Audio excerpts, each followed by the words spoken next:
Hello everyone, welcome to UPSC पे चर्चा with विशाल। तो चलिए लूसेंट का नेक्स्ट लेक्चर देखते हैं जिसमें मिसलिनियस चीज़ें देख रहे थे। तो आज हम देखेंगे एसोसिएशन ऑफ प्लेसेस के किसका किसके साथ है। तो वर्दोली रिलेटेड है सरदार पटेल से, Belur Ramakrishna Paramhans, Chittor Rana Pratap, Fatehpur Sikri Akbar the great, Jallianwala Bagh, massacre जो हुआ था इंडियंस का ब्रिटिश के द्वारा 13 अप्रैल 1919 में, Haldi Ghati Rana Pratap, Kapilavastu, Mahatma Buddha, Lumbini Mahatma Buddha, Macedonia Alexander the Great, Malacca Prophet Mohammed, Pondicherry Aurobindo Ghosh, Porbandar Mahatma Gandhi, Rajghat Mahatma Gandhi, Sabarmati Mahatma Gandhi, Seringapatam Tipu Sultan, Shantivan Jawaharlal Nehru, Shanti Niketan Rabindranath Tagore, Talwandi Guru Nanak, Ujjain Mahavir और Vrindavan Lord Krishna. Important foreign travellers अगर देखा जाए तो मेगास्थनीज 302 से 398 के बीसी में आया था। ये एम्बेसडर था सेल्यूकस निकेटर के। इसने विजिट करा था चंद्रगुप्त मौर्य का कोर्ट और इसने इंटरेस्टिंग बुक इंडिका लिखी थी, ठीक। और इसने बताया था चंद्रगुप्त मौर्य के समय के काल के बारे में। फायान जो कि 405 से 411 एडी में आया था और ये चंद्रगुप्त सेकंड के समय पर आया था विक्रमादित्य। और इसका जो ऑब्जेक्ट था इस विजिट का वो ये था कि वो होली प्लेसेस देखे बुद्धिज्म की एंड कलेक्ट करे बुद्धिज्म की बुक्स को एंड रेलिक्स को। और ये फर्स्ट चाइनीज पिलग्रिमेज था जो कि विजिट करा था इंडिया को। यून सेंग जो कि 630 से 645 एडी में आए थे, इसने विजिट करा था इंडिया को हर्षवर्धन के समय पे। आई शेंग जो कि 671 से 695 एडी के बीच में आया था, ये चाइनीज ट्रैवल था जिसने विजिट करा इंडिया को इन कनेक्शन विद बुद्धिज्म। इसका वर्क जो था वो क्या था, बायोग्राफीज थी एमिनेंट मॉक्स की जो कि प्रोवाइड करता है in useful information social religious and cultural life के बारे में, ठीक। नेक्स्ट है आपके अल मसूदी जो कि एक अरब ट्रैवलर थे 957 एडी के। इन्होंने एक बताया था किसके बारे में, इदीना, एक्सपेंसिव अकाउंट ऑफ इदीना in his work Muruj ul Zahab करके। अल बरूनी 1024 से 1030 एडी के बीच में आया था। इसका असली नाम था अबुल रहमान महमूद और ये इंडिया में आया था महमूद गजनी के साथ। और मतलब एक रेड कर रहा था महमूद गजनी, काफ़ी सारी रेड करी थी तो उनमें से एक रेड के साथ आया था ये। और ये पूरे भारतवर्ष में घूमा, इसने लिखी तहकीक हिंद और इसकी जो बुक है वो डील करती है social religious and political condition से भारत की। मार्को पोलो जो कि 1292 से 1294 एडी के बीच में आया था, ये वेनेटियन ट्रैवलर था जो कि विजिट करा साउथ इंडिया को 1294 एडी में। और उस समय काल किसका चल रहा था, पांड्यन रूलर मदुराई और मदेवर्मन कुलशेखरा 1272 से 1311 के बीच में। इसका जो वर्क है वो इसकी बुक जो है the book of sir Marco Polo, ये बताती है इकोनॉमिक हिस्ट्री के बारे में भारत के। इब्न बतूता जो कि 1333 से 1347 के बीच में आया था, ये मोरिश ट्रैवलर था जिसने विजिट करा भारत को मोहम्मद बिन तुगलक के समय पे। इसकी जो बुक है रहला, ठीक है। और ये काफ़ी सारी चीज़ें बताती है मोहम्मद बिन तुगलक के बारे में, geographical economic and social conditions के बारे में भारत के। शिहाबुद्दीन अल उमरी जो कि 1348 में आया था, ये आया था दमस्कस से। इसने एक बताया भारत के बारे में। कौन सी बुक है, मसलिक अलसर फी ममलिक अल अमसार। निकोलो कोंटी 1420 से 1421 एडी में आया था, ये वेनेशियन ट्रैवलर था जिसने बताया कॉम्प्रिहेंसिव चीज़ के बारे में हिंदू किंगडम विजयनगर की। अब्दुल रज्जाक जो कि 1443 से 1444 एडी में आया था, ये एक पर्शियन ट्रैवलर था जो कि भारत आया और जमोरिन के कोर्ट में रहा। कहाँ, कैलिकत में। इसने एक बताया विजयनगर एम्पायर के बारे में, स्पेशली सिटी के बारे में। इसने डिस्क्राइब करा wealth and luxurious life king की एंड नोबल्स की।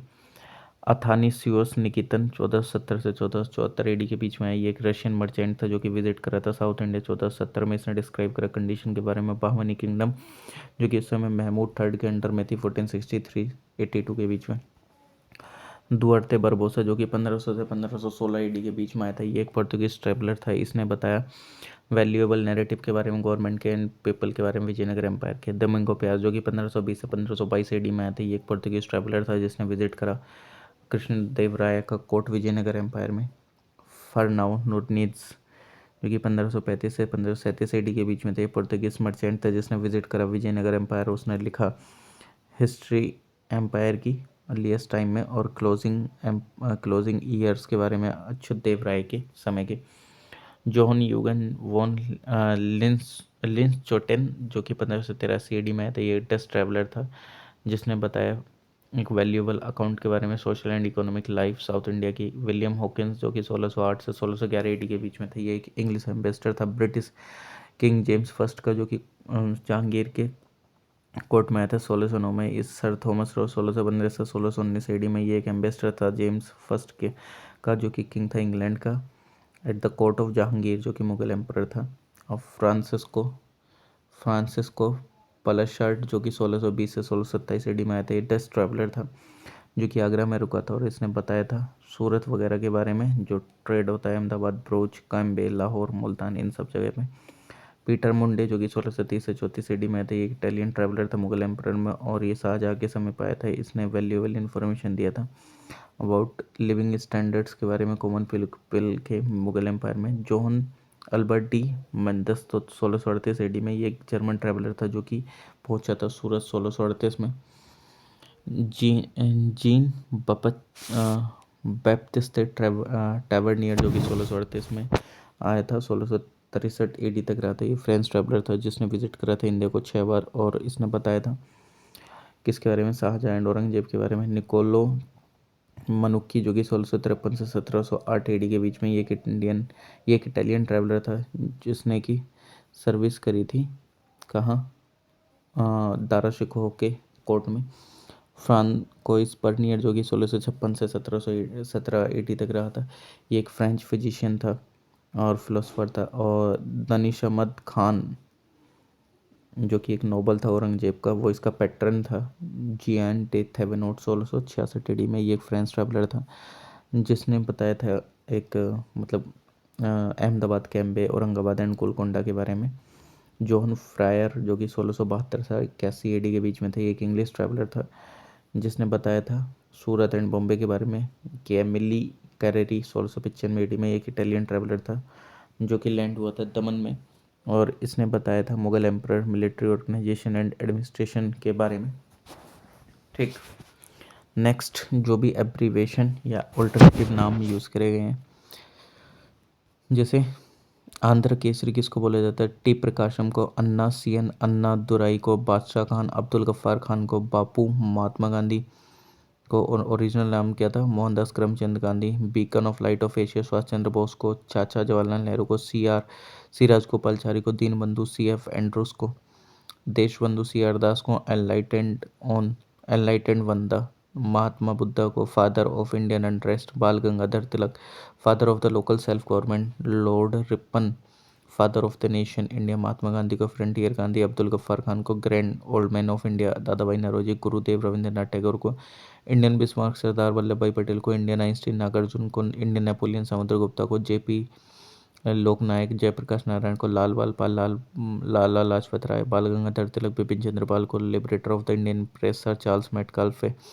लोयन ऑफ पंजाब शेर पंजाब लाला लाजपत राय, लोकमान्य बाल गंगाधर तिलक को, महामना पंडित मदन मोहन मालवीय को, Martin Luther of India Dayanand Saraswati को, और man of iron man of India Sardar Patel को, नेताजी सुभाष चंद्र बोस को, nightingale of India Sarojini Naidu को, parrot of India Tuti Hindustan Amir Khusro को, patriot of patriots Subhash Chandra Bose को, Punjab Kesari Lala Lajpat Rai, search of God Genghis Khan, strong man of India Sardar Patel.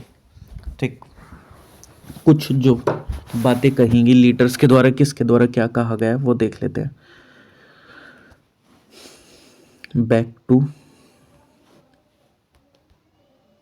Back to Vedas बोला गया था दयानंद सरस्वती के द्वारा। धर्म चक्र परिवर्तन महात्मा बुद्ध, दिल्ली चलो सुभाष चंद्र बोस। ठीक, डू और डाई करो या मरो महात्मा गांधी के द्वारा। और तो मुझे खून दो मैं तुम्हें आज़ादी दूंगा Subhash Chandra Bose. My ultimate aim is to wipe every tear from every eye Jawaharlal Nehru. Swaraj is my birthright and I will have it Bal Gangadhar Tilak. Every blow that is hurled on my back will be a nail in the coffin of the British Empire, Lala Lajpat Rai. The Congress is tottering to its fall and one of my greatest ambition while in India is to assist to a peaceful demise, Lord Curzon. Important battles जो कि लड़ाइयाँ हुई थी, battle of हाइडा face 326 BC में Alexander porous के बीच में Alexander जीता था। झेलम नदी के किनारे हुई थी जिसको हाइडाफेस कहा जाता है, हाइडाफेस ग्रीक में, और ये रिलेशन बताता है इंडिया एंड वेस्ट के बीच में। कलिंगा वॉर 260 BC में Ashoka and king of Kalinga के बीच में अशोका जीता था।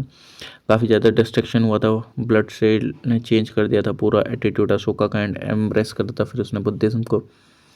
फर्स्ट बैटल ऑफ तराइन और थानेश्वर 1191 AD में पृथ्वीराज चौहान एंड मोहम्मद गौरी के बीच में पृथ्वीराज चौहान जीते थे। Second battle of Tarain 1192 AD में और मोहम्मद गौरी इसमें जीता था। इस्टेब्लिशमेंट हो गया था इस्लामिक एम्पायर का भारत के अंदर में, ठीक।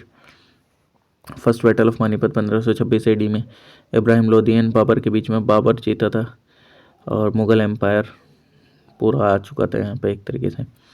बैटल ऑफ खानवा 1527 AD में बाबर एंड राणा संगा के बीच में बाबर जीता था इसमें। और बैटल ऑफ चौसा 1539 AD में 39 AD में शेर शाह एंड हुमायूं के बीच में शेर शाह जीता था। शेर शाह ने अपना इस्टेब्लिशमेंट कर दिया था एम्पायर का। Second battle of Panipat 1526 AD में अकबर एंड हेमू के बीच में अकबर जीता था, एंड कर दिया था अफगान रूल का, स्ट्रेंथन करा था मुगल रूल को। बैटल ऑफ तालीकोटा 1565 AD में कंबाइंड फोर्सेज जो थी 4 मुस्लिम रूलर्स की, दक्कन के एंड राम राजा जो थे विजयनगर के, इसके बीच में मुस्लिम रूलर जीत गए थे, डिस्ट्रॉय कर दिया था हिंदू किंगडम को दक्कन के और सील कर दिया था फॉर्च्यून ऑफ विजयनगर एम्पायर को। Battle of Haldi Ghati 1576 AD में राणा प्रताप एंड अकबर के बीच में अकबर जीत गया था। राणा प्रताप बहुत बहादुरी से लड़े थे और रिमोट फोर्ट्रेसेस में इन्होंने शरण ली थी। फिर बैटल ऑफ समूगढ़ जो कि 1659 AD में हुआ था। औरंगजेब एंड इम्पीरियल फोर्सेस जो थी दारा के द्वारा, उनके बीच में औरंगजेब जीता था। औरंगजेब जो कि कैप्चर कर लिया था मुगल थ्रोन को। और बैटल ऑफ पलासे 1757 AD में सिराजुद्दौला एंड इंग्लिश फोर्सेस के बीच में, जो कि क्लाइव के अंडर में थे, इंग्लिश फोर्सेस जीत गई थी और ये प्लासी में लड़ाई हुई थी। और ये जो इंग्लिश थे वो मास्टर बन गए थे, बंगाल फाउंडेशन हो गई थी ब्रिटिश रूल की। थर्ड बैटल ऑफ पानीपत हुई थी 1761 AD में अहमद शाह अब्दाली एंड मराठा के बीच में। अहमद शाह अब्दाली जीत गया था और ग्रेट सेटबैक मिला था मराठास को नॉर्थ में और सील कर दिया था डेस्टिनी को मुगल एम्पायर के एंड मेड मतलब ब्रिटिश एंट्री काफ़ी ज़्यादा आसान हो गई थी। बैटल ऑफ बक्सर 1764 AD में ये जॉइंट फोर्सेज जो थी मुस्लिम की एंड इंग्लिश फोर्सेस की, उसके बीच में होता इंग्लिश फोर्सेज जीती थी और इंग्लिश ऑक्यूपेशन आया था फिर पूरा भारत में। थर्ड मैसूर वॉर 1790 से 1792 AD में हुई थी। English forces and Tipu Sultan के बीच में इंग्लिश फोर्सेज जीती थी। टीपू सुल्तान को ट्रीटी ऑफ सेरिंगपट्टनम साइन करनी पड़ी थी। फोर्थ मैसूर वॉर 1799 AD में हुई थी। English forces and Tipu Sultan के बीच में इंग्लिश फोर्सेज जीती थी। ये लड़ी गई थी मलावल्ली में एंड मोहम्मदन डायनेस्टी का अंत हो गया था मैसूर से। सेकेंड सिख वॉर 1848 से 1849 AD के बीच में इंग्लिश फोर्सेस एंड सिख्स के बीच में इंग्लिश फोर्सेस जीती थी। सिख किंगडम आ गया था ब्रिटिशर्स के अंडर में। रिफॉर्म्स और एक्ट जो भी लाए गए हैं किस ईयर में लाया गया था, किसके कार्यकाल में, और उसका क्या सिग्निफिकेंस था वो हम देख लेते हैं। तो प्रोहिबिशन ऑफ सती फीमेल इन्फेटिसाइड, तो ये 1829 में लाया गया था लॉर्ड विलियम बेंटिक के समय पे। ये सपोर्ट करा गया था राजा राम मोहन राय के द्वारा। डॉक्ट्राइन ऑफ लैप्स 1838 में लॉर्ड डलहौजी लेके आए थे, यानी कि जिसका कोई भी अडॉप्टेड सन है तो वो उसका वो हेड नहीं बनेगा, ठीक है। विडोरी मैरिज एक्ट 1856 में लॉर्ड कैनिंग के द्वारा यानी लीगलाइज कर दिया गया था कि जो विधवा हैं वो दोबारा शादी कर सकती हैं, सपोर्ट करा गया था ईश्वर चंद्र विद्यासागर के द्वारा। इंडियन काउंसिल एक्ट जो ये 1861 के अंदर में आया था, लॉर्ड कैनिंग लेके आए थे। इसने एनविसेक करा था एसोसिएशन इंडियंस का एडमिनिस्ट्रेशन के साथ हायर लेवल पे। एल्बर्ट बिल जो कि 1883 में आया था, लॉर्ड रिपन लेके आए थे और ये लेके आए थे इंडियन एंड यूरोपियन मैजेस्टी को on equal footing. Indian council act 1852 में आया था। लॉर्ड लैंसडाउन के समय पे मेंबरशिप जो थी सेंट्रल लेजिस्लेटिव काउंसिल की वो बढ़ गई थी। मॉर्ले मिंटो रिफॉर्म 1909 में आया था। लॉर्ड मिंटो सेकंड आए थे, इसने सेपरेट इलेक्टोरेट लेके आए थे वाइडन करने के लिए गल्फ को बिटवीन हिंदूज एंड मुस्लिम्स। और डायर की आई थी 1919 में, लॉर्ड कैम्सफोर्ड लेकर आए थे। इसका मीनिंग क्या है कि ड्यूअल सिस्टम ऑफ गवर्नमेंट आ गया था। जलियांवाला बाग 1919 में कैम्सफोर्ड के समय पे वही जलियांवाला बाग में मस्कर हुआ था अमृतसर में जनरल डायर के द्वारा। रॉयल एक्ट 1919 में कैम्सफोर्ड के समय पे एक्स्ट्राऑर्डिनरी पावर दे दी गई थी, ना दलील ना वकील करके किसी को भी अरेस्ट कर लो भाई, बिना और अरेस्ट वारंट के भी। साइबन कमीशन 1928 में इरविन के समय पे आया था ये, और ये रिपोर्ट करता कि मतलब किस तरीके से 1919 का एक्ट चल रहा है, फिर नए वाले एक्ट में उसमें संशोधन कर दिया जा सके और इसके खिलाफ नारेबाजी भी हुई थी। गांधी इरविन पैक्ट 1931 में आया था। इरविन के समय पे कांग्रेस ने जो अपना एगिटेशन था और जो वो पूरा ख़त्म कर दिया था और पार्टिसिपेट करा था फिर सेकंड राउंड टेबल कॉन्फ्रेंस में। कम्युनल अवार्ड 1932 में विलिंगडन के समय पे कम्युनल रिप्रेजेंटेशन जो थी डिप्रेस क्लासेस की वो दे दी गई थी एक तरीके से। सेपरेट इलेक्टोरेट 1932 में विलिंगडन के समय पे वही एक कम्युनल रिवॉर्ड की तरह ही है ये। Government of India act 1935 lord Willingdon के समय पे इसने प्रोवाइड करा था federal type of constitution. Cripps mission 1942 में ललित को के समय पे इन्हें प्रपोज करा था डोमिनियन स्टेटस इंडिया के लिए सेकेंड वर्ल्ड वॉर के बाद। आईएनए ट्रायल 1945 में वेवल के समय पे आईएनए प्रिजनर्स जो थे वॉर के उनको ट्रायल करा गया था रेड फोर्ट पे दिल्ली के एंड भुलाभाई देसाई ने डिफेंड करा था उनको। वेवल प्लान 1945 में लॉर्ड वेवल के समय पे इन्हें एनवी से करा था कॉन्स्टिट्यूशन का एग्जीक्यूटिव काउंसिल के लिए इस तरीके से कि उनको रिप्रेजेंटेशन मिल सके जितनी भी मेजर कम्युनिटीज़ हैं भारत में। कैबिनेट मिशन प्लान 1946 में वेवल के समय पाया था। इन्हें एनवी से करा था एस्टेब्लिशमेंट के लिए कॉन्स्टिट्यूएंट असेंबली के जिससे कि कॉन्स्टिट्यूशन बनाया जा सके। माउंट बेटन प्लान 1947 में मॉन्ट बेटन के समय पे ये पार्टीशन प्लान था एक तरीके से। इंडियन इंडिपेंडेंस एक्ट 1947 में आया था माउंट बेटन के समय पे और इसका मकसद क्या था एक तरीके से कि जो इंडिया का पार्टीशन करा जा सके और उसको इंडिपेंडेंस दी जा सके। नेक्स्ट देखते हैं एजुकेशनल कमेटी एंड कमीशंस। तो ये जो लॉर्ड रिपन जो कि 1880 से 1884 के बीच में रहा था। हंटर कमीशन आया था 1882 में। विलियम हंटर इसके चेयरमैन थे। स्टडी करने के लिए डेवलपमेंट जो कि एजुकेशन में हुई है। लॉर्ड कर्जन 1899 से 1905 के बीच में।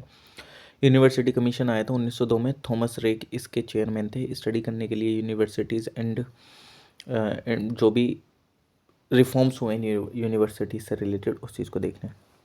लॉर्ड कैम्सफोर्ड जो कि 1916 से 21 के बीच में था। कलकत्ता यूनिवर्सिटी कमीशन आया था 1917 में। माइकल शैडलर इसके चेयरमैन थे। स्टडी करने के लिए कंडीशन यूनिवर्सिटी की। लॉर्ड रीडिंग 1921 में आया था 1926 तक रहा था।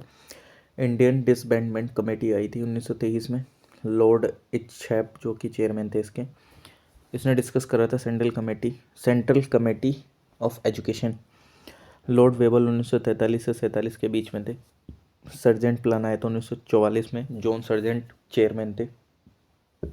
इसने रेस करा था स्टैंडर्ड एजुकेशन का ब्रिटेन की तरह। फेमाइन कमीशन लॉर्ड रिटन 1876 से 80 के बीच में। फेमाइन कमीशन 1880 में आया था। रिचर्ड स्ट्रेची इसके चेयरमैन थे रिलीफ देने के लिए फेमाइन से जो लोग ग्रसित हुए हैं। लॉर्ड एल्गिन 94 से 1894 से 1899 तक फेमाइन कमीशन आया था। 1897 में जेम्स लियल इसके चेयरमैन थे।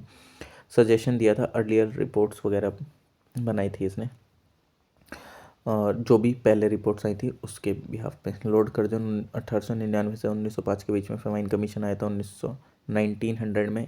एंथनी मैकडोनल इसके चेयरमैन थे। इसने सजेशन दिया था फेमाइन रिपोर्ट पे। लॉर्ड वेबल 1943 से 47 के बीच में। फेमाइन इंस्पेक्शन कमीशन आए थे इसके समय पे 43 से 44 के बीच में। जॉन वुडहोड इसके चेयरमैन थे। इन्वेस्टिगेट करा था बंगाल फेमाइन के बारे में। Economic committee and commissions Lord Lansdowne 1888 से 94 के बीच। हर्सल कमेटी आई थी 93 में। हर्सल इसके चेयरमैन थे। सजेशन दिया था करेंसी के रिगार्डिंग में। लॉर्ड लैंसडाउन 1888 से 94 के बीच में। ओपियम कमीशन 1893 के बीच में और इन्वेस्टिगेट करा था जो अफेक्ट होता है ओपियम का हेल्थ के ऊपर पे। लॉर्ड इरगिन 94 से 99 के बीच में 1800। और हेनरी फॉलर कमीशन आया था 1898 में। एच फॉलर इसके चेयरमैन थे। सजेशन दिया था करेंसी के ऊपर। लॉर्ड कर्जन 1899 से 1905 के बीच में। इरिगेशन कमीशन आया था 1901 में। सर वोल्विन स्कॉट मोनकिंज इसके चेयरमैन थे। प्लान था एक्सपेंडिचर से रिलेटेड इरिगेशन के ऊपर। लॉर्ड हार्डिंग 1910 से 1916 के बीच में आया था। मैकलगन कमेटी करके 1914 से 1915 के बीच में। मैकलगन इसके चेयरमैन थे। एडवाइस करा था कोऑपरेटिव फाइनेंस से रिलेटेड। लॉर्ड इरविन 1926 से 31 के बीच में थे। ललित को कमीशन आया था 1928 में। स्टडी करा था प्रॉब्लम एग्रीकल्चर से रिलेटेड जो भी रिपोर्ट करी गई थी ललित को के द्वारा।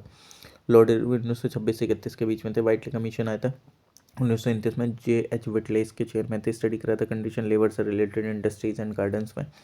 लॉर्ड विलिंगडन 1931 से 1936 के बीच में थे। इंडियन मेजरमेंट कमेटी आई थी 1935 के अंदर में। लॉर्ड हैमड इसके चेयरमैन थे। अरेंज करा था इसने इंक्लूजन लेबर से रिलेटेड फेडरल असेंबली में। लॉर्ड लिनेथ को 1936 से 43 के बीच में। नेशनल प्लानिंग कमेटी आई थी 1938 में। जवाहरलाल नेहरू चेयरमैन थे। प्रिपेयर करा था economic plan. Administrative committees and commission, Lord Dufferin 1884 से 1886 के बीच में, एटकिंसन कमीशन करके आए थे 1886 में, चार्ल्स एटकिंसन इसके चेयरमैन थे, इन्वॉल्व करा था इंडियंस को सिविल सर्विसेज में।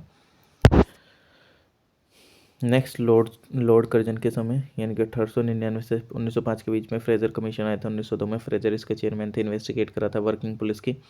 लॉर्ड हर्डिंगे 1910 से 1916 के बीच में रॉयल कमीशन आए थे सिविल सर्विसेज से रिलेटेड। 1912 में लॉर्ड इस्लिंगटन इसके चेयरमैन थे और 25% हाई पोस्ट दी गई थी इंडियंस को। इन लॉर्ड रीडिंग जो कि 1921 से 26 के बीच में थे, रॉयल कमीशन आया था 1924 के अंदर में, लॉर्ड ली चेयरमैन थे, रिमूव करा था डिफेक्ट जो भी सिविल सर्विसेज में। लॉर्ड रीडिंग 1921 से 26 के बीच में, सैंडहर्स्ट कमेटी आई थी 1926 के अंदर में, और एंड्रूज स्किन इसके चेयरमैन थे, सजेस्ट करा था इंडियनाइजेशन इंडियन आर्मी का। लॉर्ड इरविन 1926 से 31 के बीच में, बटलर कमेटी थी 1927 में आई थी, हर कोर्ट बटलर इसके चेयरमैन थे, एग्जामाइन करा था नेचर क्राउन रिलेशन का नेटिव स्टेट्स के साथ।